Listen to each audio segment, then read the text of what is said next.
Welcome to people from the world, all over the world. It's an absolute pleasure to welcome everybody to what is now the fourth edition of the Capital Meets Policy Dialogue. My name is Navin Suri. I serve as an advisor to the board of directors for Elevandi. I expect to be your MC for the next 3 hours or so. I also request if you can all stay together, stay here. We have an absolutely jam-packed, deeply insightful agenda packed for the next 3 hours. Let me just get my slides. Okay. The Capital Meets Policy Dialogue was conceptualized for the very first time at the Singapore FinTech Festival last year. And we're very, very proud that in a matter of 10 months or so, the dialogue has now traveled from Singapore onwards to Africa on a topic which was totally relevant to the African subcontinent, and then onwards to Zurich, which is a topic which is relevant to the whole world, which is artificial intelligence. And it's no surprise that we today are going to talk about artificial intelligence as well. But it's important to share what is the entire purpose of the dialogue. Over the last 8 or 10 years, a lot of investment has gone into new innovations around the world. It's something which happens all the time. When an innovation takes root, it takes 2-3 years before capital providers come in, and they help scale that innovation. It takes maybe 3, 4, 5, 6 years after that for that innovation to begin to be visible in the market, whether it is in the B2B space or in the B2C space. At that point in time, policymakers begin to get involved with it, which could be somewhere between 6 to 8 years after the innovation came in for the first time. Policymakers can take 2, 3, 4 years before they put their arms around it, and then regulations come. And regulations take another maybe 2, 3 years to get formulated and then announced to be implemented. So the time from the innovation taking place to regulations coming out can be anywhere between 8 to 10, 15 years, by which time a lot of value has been already created with the capital that went in to power that innovation. There have been instances in the past 3, 4 years where a lot of such value got suddenly destroyed with policies that came in, took a long time to get drafted and implemented. Crypto is an example, BNPL is an example.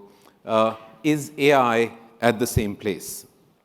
We're very excited that over the course of the last 10 months, we've had some of the most sought-after voices globally who have given their vote of confidence to this particular program.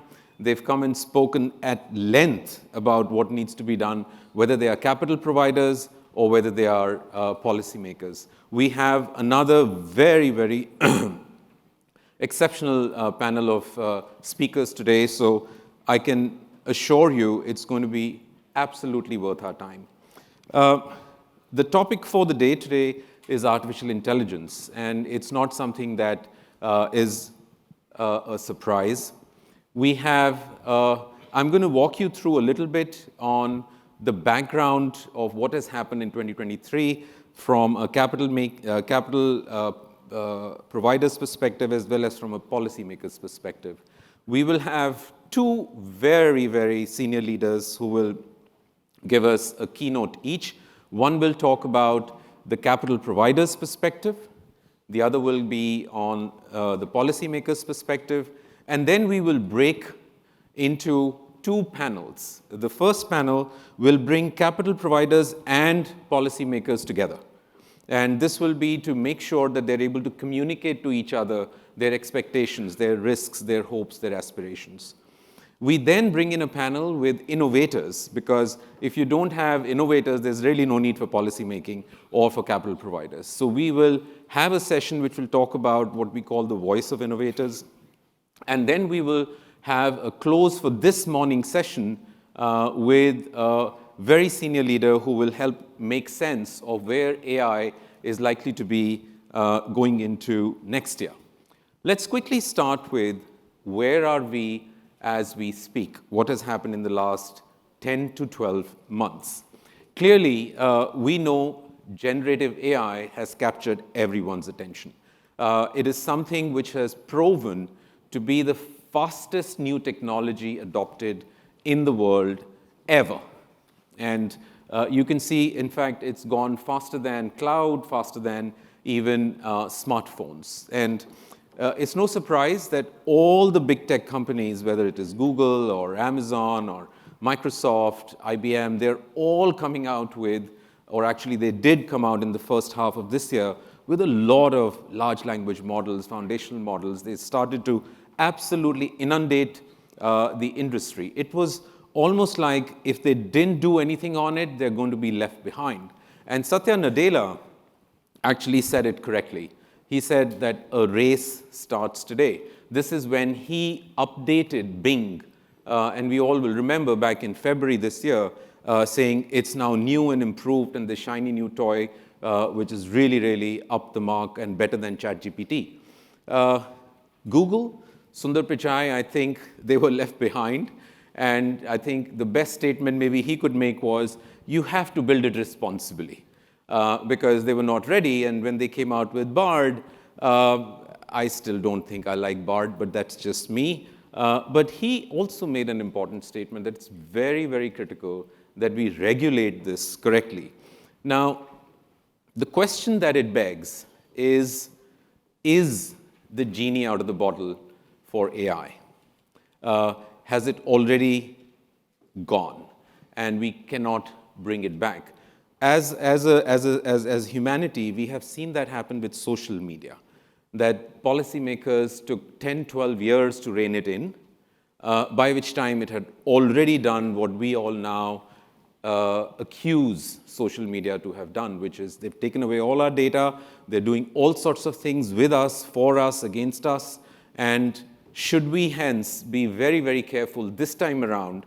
And it's no surprise that all of these CEOs and founders like Sam Altman, for example, have said we need to bring in regulations really, really quickly.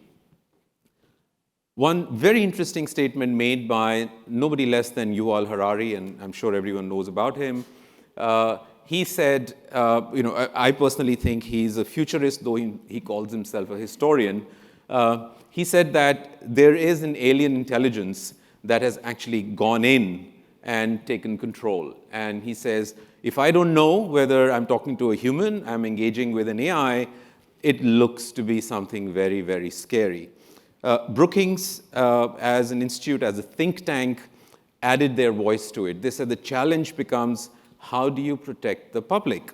And it's a race where there is no referee at this point in time. And that is absolutely true. While there is an intention to have a referee and quickly, and Europe tends to take lead with this, and they have with the European AI Act that was announced very recently, but it's still going to take about 2 years before it gets implemented. The statement that scares me the most is one that came from Harvard, where they said, while we all say that there should be regulation, there should be control, there was a time very recently in the life of humanity where AI could have done so much more, could have done so much better. And that was at the tail end of the pandemic, where they said AI failed. All governments were willing to share data, AI didn't deliver. They said, instead, AI failed in so many different ways, and bad data sets, embedded bias and discrimination, errors, complexity, and finally, no global context. And how do you make sense of AI? And we think we are scared of it, we want it to work for us, but it really has problems. Margaret Vestager, who is from the European Commission, she said, if we end up in a situation where we can't believe in anything that we see, that clearly is the end of society. And this is the extreme view that we often hear. And it's no surprise that a lot of regulation has been passed in the last 2 to 3 years. And if you see the curve of this, The last bar is for 2022, but if we added 2023, I'm sure it will multiply in 3-4 times to what it actually shows here for 2022. So while a lot of governments are trying to put their arms around it, they are not in a very harmonized way aligning with each other. So if you see this particular chart, it talks about there are countries like Canada on this side which are focusing a lot more on more legislation, whereas you have countries at the bottom right who are more interested in guidelines as opposed to being very prescriptive about what you should and you should not do. It is something that a very important voice, Daniel Ek, the founder and CEO of Spotify, he said regulations, in effect, if you read the full article which came in the Financial Times, he's really saying that the model that regulators use today, policymakers use today, is broken. He says there is a need for policy making too to happen in real time. Now, I don't know how that can happen, but ultimately, that is where the direction of travel is likely to be, that in the next 8, 10, 15 years, there will be some method of doing policy making in real time. And it seems very alien, nearly impossible right now, but that's what he's talking about. Maybe a first step towards that direction is what happened about 2 weeks ago in the UK, where Rishi Sunak absolutely, and Sheldon is here, so from the FCA, he absolutely did a diplomatic coup, no question about it. Got China, US, and EU to agree on collaborating with each other on policy making, and nations have agreed that they want to test AI before it goes out. It's almost like the drug administration, where it takes 10, 15, 20 years before a drug is tested and approved for human consumption. And it doesn't end there. You also make sure that you keep tracking it after humans have started to consume it to make sure that it's not causing any trouble and you have to withdraw it. So it's quite clear that AI regulation and policy making is heading in that direction. Now, how long will it take? We don't know, but the longer it takes, the same genie has gone out of the bottle. It'll become very, very difficult to control it. While this is what we see from the policymaker side, let's take a quick peek on where do capital providers stand with this. We are in a capital meets policy dialogue. And to me, if I can summarize things, I think the VCs have a new label for their FOMO, which is AI. And if you look here, we've all heard stories where a presentation in Silicon Valley generates $20 million, $30 million in VC funding just with the idea. Here we had a company which had over $100 million written as a check, with nothing really. Salesforce has doubled its venture fund within 3 months of launching, and you've got a totally new style of supporting startups, which is not just with money, but with access to NVIDIA chips to do your modeling. Now, that is quite a differentiator for a venture capitalist, and I think it has now increasingly started to become a norm.